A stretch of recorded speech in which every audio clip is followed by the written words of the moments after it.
O fim do auxílio emergencial significa o fim da comida para muitos brasileiros. O benefício teve a sua última parcela paga na semana passada e, com isso, a fome e a miséria voltam a rondar a casa dos brasileiros mais necessitados. No outro giro de hoje, a gente fala da crueldade do governo no encerramento do benefício e também nas suas consequências.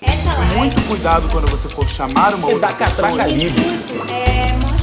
Claro, aquelas notícias que aquecem o nosso coração. Olá pessoal, Andrei Matos mais uma vez aqui com vocês e o vídeo de hoje mais uma vez não é fácil. Falando do início, o auxílio emergencial foi criado no início da pandemia da Covid-19 aqui no Brasil para que os brasileiros mais pobres pudessem se prevenir financeiramente para também não ter que se expor à doença. De abril a setembro de 2020, os pagamentos foram de R$ 600 para o público em geral e R$ 1.200 para as mulheres que criam os filhos sozinhas. A partir de outubro, o benefício então caía pela metade. Segundo dados do governo federal, mais de 68 milhões de pessoas tiveram acesso ao benefício. Vale lembrar que no início da pandemia, o presidente Jair Bolsonaro e o seu staff econômico, liderado pelo posto Ipiranga Paulo Guedes, anunciaram o auxílio emergencial de R$ 200. É isso mesmo, gente, só R$ 200.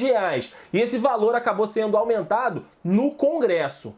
E isso me faz lembrar o seguinte, lembra lá em 2018, nas eleições ainda, todo aquele processo, o pessoal falando tipo, eu não vou votar no Bolsonaro não, eu vou votar no Paulo Guedes. Então, a culpa é sua. E como eu disse no início desse vídeo, o fim do auxílio emergencial é uma crueldade do governo federal com os brasileiros mais necessitados. Para você ter uma ideia, com o fim do benefício, segundo uma pesquisa da FGV Social, liderada pelo economista e ex-presidente do IPEA, o Marcelo Neri, o país registrou só no primeiro mês de 2021 a maior taxa de extrema pobreza dos últimos 9 anos. Os dados apontam que o índice ficou em 12,83%, o maior índice desde a criação do índice PNAD em 2012. Ou seja, em janeiro de 2021, mais de 27 milhões de brasileiros sobreviveram com menos de R$ 246. É isso mesmo, mais de 27 milhões de pessoas sobreviveram com menos de R$ 246. A estimativa é de que o fim do auxílio emergencial vai deixar ao menos 63 milhões de pessoas vivendo abaixo da linha da pobreza e 20 milhões de pessoas abaixo da linha da pobreza extrema. Serão mais de 20 milhões de pessoas que não saberão quando vão comer. E aí você pode me perguntar, mas Andrei, qual foi a reação do presidente? Qual é a posição que ele teve a respeito disso? E eu te respondo, ele foi o babaca de sempre. Qual país no mundo fez auxílio emergencial? Nenhum. Parecido foi os Estados Unidos. Parecido. Mas ninguém fez. Aqui alguns querem torná-lo definitivo. São 60, quase 68 milhões de pessoas. Né? No começo, 600 reais. Então vamos pagar para todo mundo 5 mil por mês, ninguém trabalha mais, fica em casa. O homem do campo também, vai sair do campo e vai para a cidade.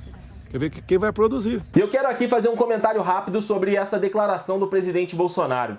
Segundo o levantamento do Estadão, ao menos 30 países criaram novos programas de transferência de renda ou fortaleceram os já existentes para tentar evitar uma tragédia social. E o ponto do governo para o fim do auxílio emergencial é o alto endividamento do país. Os economistas eles se preocupam com o impacto social, já que o endividamento do Brasil alcançou o maior patamar em dezembro do ano passado, alcançando quase 90% do PIB nacional. E ainda segundo os economistas, o problema é que aumentando o gasto público também vai aumentar o desemprego e a inflação. Alguns batem na questão do auxílio emergencial. O nome é emergencial.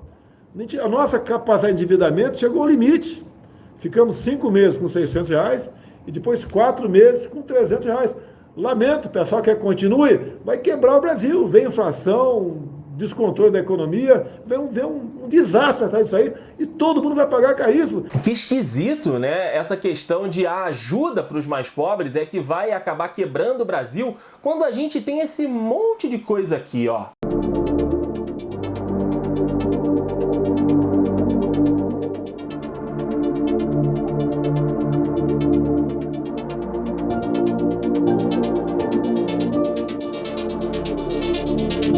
existem diferentes propostas de como o governo pode custear essa ajuda aos mais necessitados. Mas a verdade, gente, é que eles simplesmente não querem. E o compasso é de espera em relação a uma possível prorrogação do auxílio emergencial. Os parlamentares já apresentaram ao menos 5 projetos para extensão do auxílio emergencial ou então para que se turbine o Bolsa Família, que é o outro projeto social do governo. Mas as propostas estão paradas, esperando a definição dos presidentes das duas casas. Enquanto isso, nós aqui da imprensa vamos fazendo o nosso papel, mostrando casos e mais casos de como o fim desse dinheiro, o fim do auxílio social, vai matando aos poucos de fome a nossa população. Tô desde domingo sem comer. Como é que é? Tô desde domingo sem comer comida. Mas hoje é terça-feira, dona Glória. Tô fraquinha, tô precisando comer comida. Eu queria uma verdura, não tenho nem uma verdura, um jiló, um quiabo. E por que a senhora não faz esse peito de frango? Porque o mês é longo, né? De que maneira o auxílio emergencial ajudou a senhora? A gente se alimentava melhor, não tinha que ficar se preocupando, ajudou bastante. Como é que a senhora definiria a situação em que a senhora vive? Tô só esperando morrer. Muito cuidado quando você for chamar uma outra Da Catraca pessoa. Livre. É mostrar pra Claro, vocês. aquelas notícias que aquecem o nosso coração.